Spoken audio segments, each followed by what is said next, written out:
Somebody asked his headmaster, "What is the greatest miracle in the world?" The master replied, "I am sitting here alone with me." What is the meaning of this parable?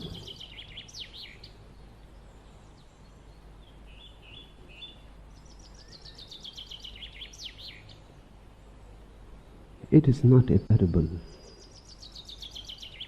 It is simply a fact. Look directly into it. There is no need to search for any meaning. It is like a rose flower, a simple statement. If you start looking for meaning, you will miss the meaning of it. The meaning is there, obvious. There is no need to search for it. The moment you start searching for meaning about such simple facts, you weave philosophies, you create metaphysics, and then you go on, and you go far away from the fact. It is a simple statement. The Zen master said, "I am sitting here alone with myself." This is the greatest miracle.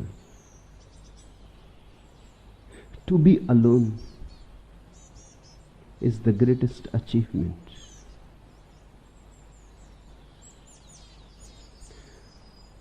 One feels always a need for the other. There is a tremendous need for the other because something is lacking within ourselves. We have holes into our being. We stuff those holes with the presence of the other. The other somehow makes us complete. Otherwise, we are incomplete. Without the other, we don't know who we are. We lose our identity. The other becomes a mirror, and we can see our faces in it. Without the other, we are suddenly thrown to ourselves. Great uncomfort, inconvenience arises because we don't know who we are. When we are alone, we are in a very strange company. Very embarrassing company. We don't know with whom we are. With the other, things are clear, defined. We know the name, we know the form, we know the man or the woman, Hindu, Christian, Indian, American. There are some ways to define the other. How to define yourself? Deep down, there is an abyss, undefinable. There is an abyss, emptiness. You start merging into that. It creates fear. You become frightened. You want to rush towards the other. The other helps you to hang out. The other helps you to remain out. When there is nobody, you are simply left with your emptiness. Nobody wants to be alone. The greatest fear in the world is to be left alone. People do 1,001 things just not to be left alone. You imitate your neighbors, so you are just like them and you are not left alone. You lose your individuality. You lose your uniqueness.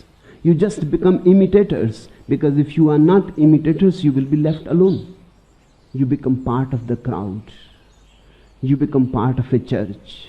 You become part of an organization. Somehow you want to merge with a crowd where you can feel at ease that you are not alone. There are so many people like you, so many Mohammedans like you, so many Hindus like you, so many Christians, millions of them. You are not alone. To be alone is really the greatest miracle. That means now you don't belong to any church. You don't belong to any organization. You don't belong to any theology. You don't belong to any ideology. Socialist, communist, fascist, Hindu, Christian, Jain, Buddhist. You don't belong. You simply are. And you have learned how to love your indefinable, ineffable reality. You have come to know how to be with yourself. Your needs for the other have disappeared. You don't have any loopholes. You don't have any holes. You are not missing anything. You don't have any flaws. You are simply happy by being yourself. You don't need anything. Your bliss is unconditional. Yes, it is the greatest miracle in the world. But remember, the Master says, I am here alone with myself. When you are alone, you are not alone, you are simply lonely. And there is a tremendous difference between loneliness and aloneness.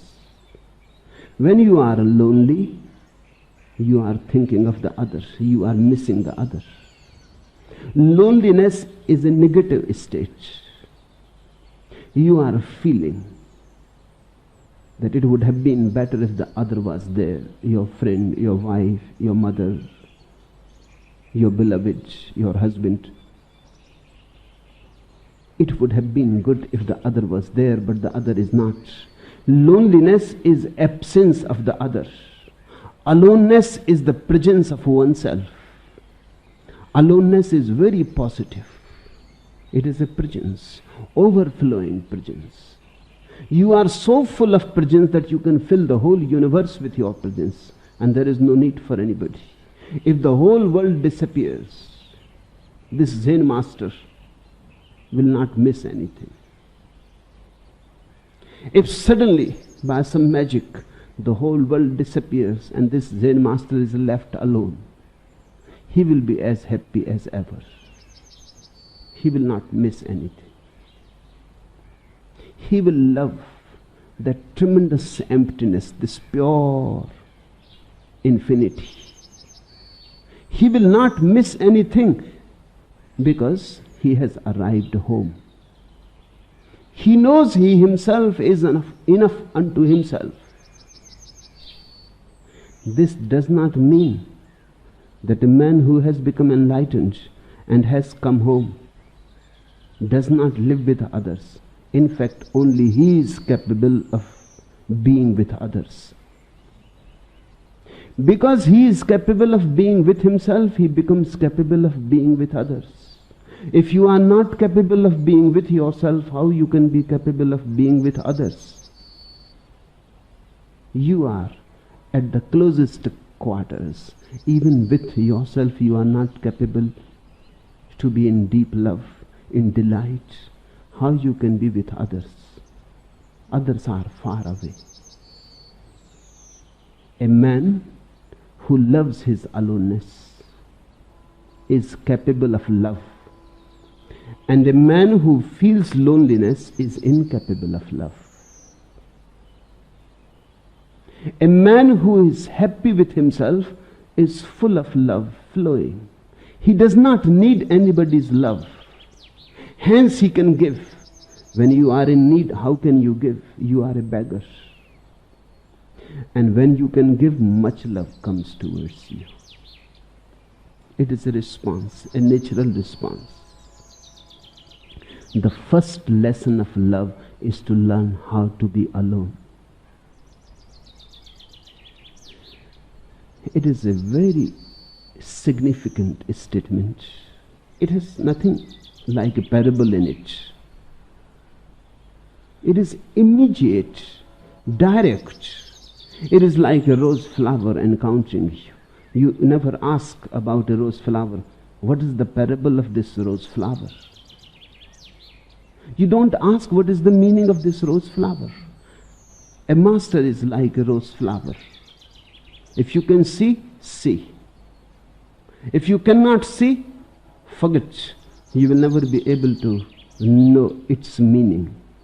Because the meaning is just in front of you. Don't make a parable out of it. Parable means you have started interpreting it. And whatsoever you interpret is going to be your interpretation. I have heard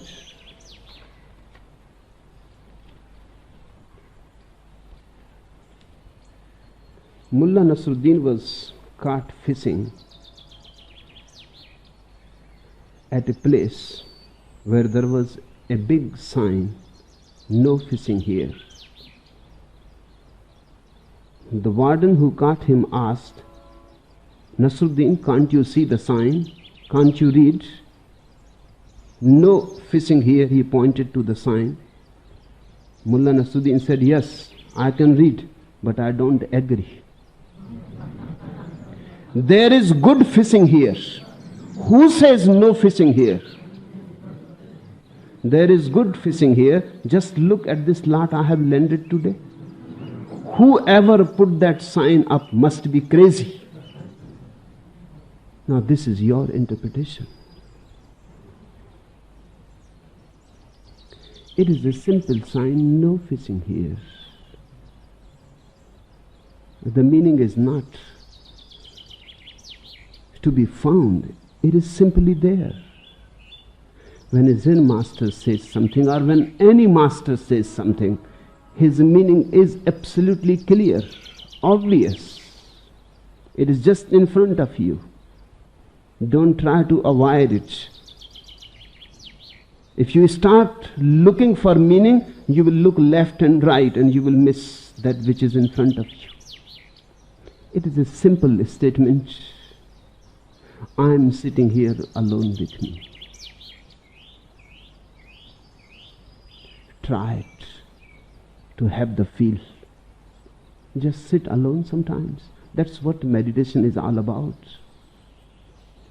Just sitting alone doing nothing. Just try. If you start feeling lonely,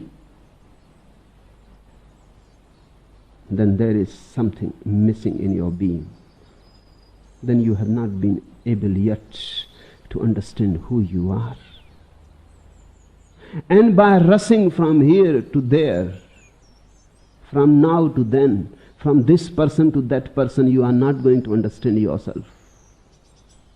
Then go deeper into this loneliness, unless you come to a layer where suddenly loneliness transforms itself into aloneness. It transforms. It is a negative aspect of the same phenomenon.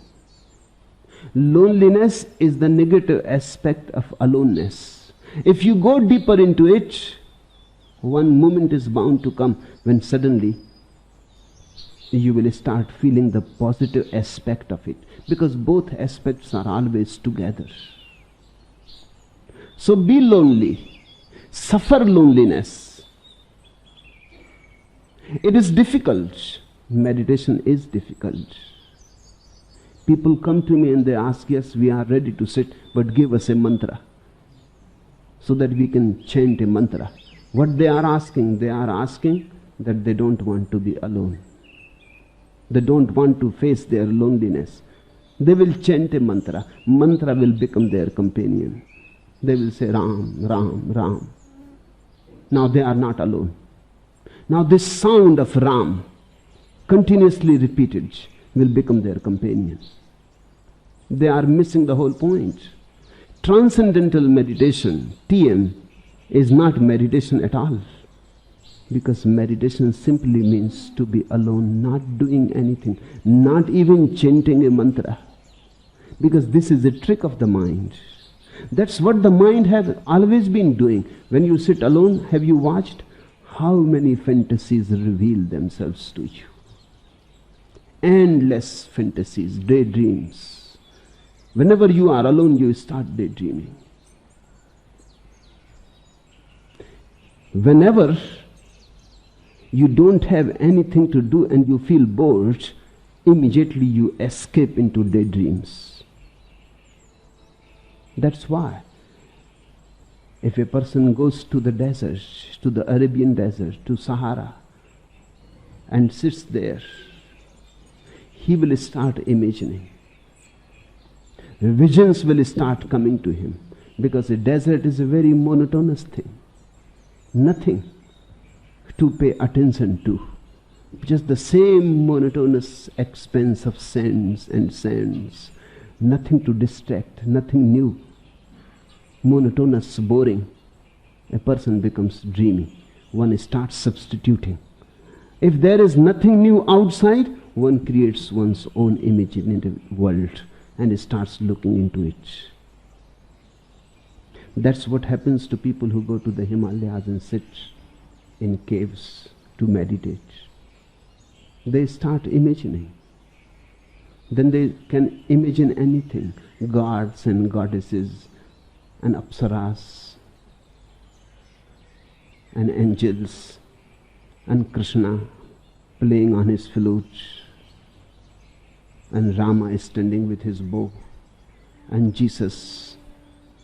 And whatsoever your imagination, whatsoever your conditioning, if you have been conditioned as a Christian, sooner or later in a Himalayan cave you will encounter him. And this will be pure imagination. Nothing to distract the mind outside. The mind starts creating its own dreams inside. And when you continuously dream, those dreams look very, very real. Many experiments have been done in the West on sense deprivation. If a person is deprived from all impressions, his eyes are closed, he is put in a box, his ears are closed, his whole body is encased in foam rubber. So the touch is monotonous. The darkness in the eyes is monotonous. The soundlessness is monotonous. Everything monotonous. Within 2-3 hours, he starts dreaming. So fantastic dreams. And so real. Realer than real. And if a person is deprived for 21 days, he will never come back sane. He will become insane, because his imagination will take complete possession of him. But why the mind starts daydreaming? The scientific explanation is the mind cannot live alone with itself. So either it needs somebody in reality. If in reality somebody is not there, then it creates fantasy. Fantasy is a substitute. The mind cannot live alone. That's why you dream in the night. Because in sleep you are alone. The world disappears. Your husband is no more there. Your children are no more there. Your wife is no more there. You are simply alone. And you have become incapable of aloneness. Your mind simply substitutes another world of dreams. Dream, cycles of dream the whole night. Why dreams are needed? Because you cannot be alone. This whole illusion that exists around you is because you have not learned one basic thing of being alone. The Zen master is right. He says, this is the greatest miracle. I sit here alone with myself. To be with oneself. And to be happily with oneself. Blissfully with oneself. And not to move into fantasies. Then suddenly one is at home. One is entering into one's own abyss. It appears like emptiness when you enter, but once you have entered, it is the very fullness of being, the fulfillment. the blossoming, the climax, the crescendo. It is not emptiness, it appears only emptiness because you have lived with others and suddenly you miss the others. That's why you interpret it as empty. Others are not there, only you are there, but you cannot see yourself right now. You simply miss the others. You have become too habitual. The idea of the other has become very ingrained. It has become a mechanical habit. So when you miss it, you feel you are empty, lonely, falling in an abyss. But if you allow and fall into the abyss, soon you will realize the abyss has disappeared. And with the abyss, all the illusory attachments have disappeared. Then happens the greatest miracle, that you are simply happy for no reason at all. Remember, when your happiness depends on others, your unhappiness also will depend on others. If you are happy because a woman loves you, you will become unhappy if she does not love you. If you are happy for any reason whatsoever, then any day the reason is not there, you will become unhappy. Your happiness will always be on the rocks. You will always remain in a stormy weather. You will never be certain whether you are happy or unhappy, because each moment you will see the ground underneath can disappear. Any moment it can disappear. You can never be certain. The woman was smiling just now and she has become angry. The husband was talking so beautifully and suddenly he has lost his temper. Depending on others is depending. It is a bondage.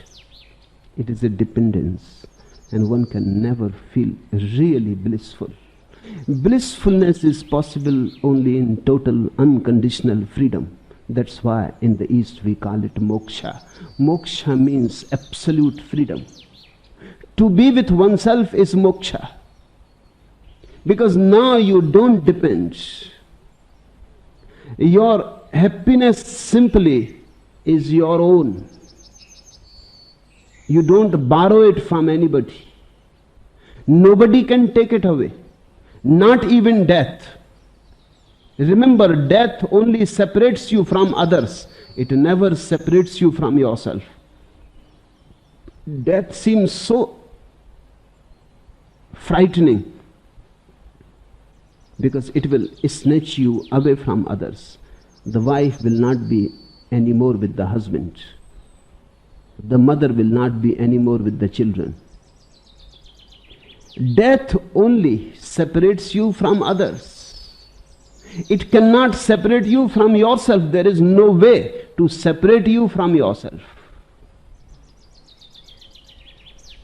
Once you have learned how to be with oneself, then death is meaningless. Then death does not exist. You become deathless.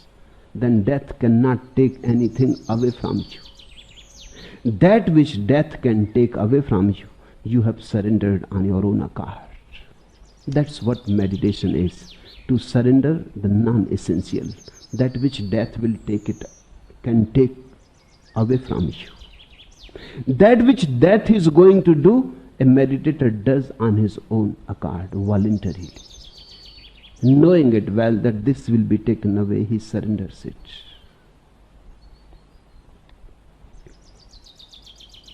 It is immensely beautiful to be alone. There is nothing to be compared with it. Its beauty is the ultimate beauty. Its grandeur is the ultimate grandeur. Its power is the ultimate power. Come back home, and the way is, you will have to suffer loneliness first. Suffer it. Go through it. You have to pay for the bliss that is going to be yours. You have to pay for it. This suffering of loneliness is just paying for it. You will be tremendously benefited.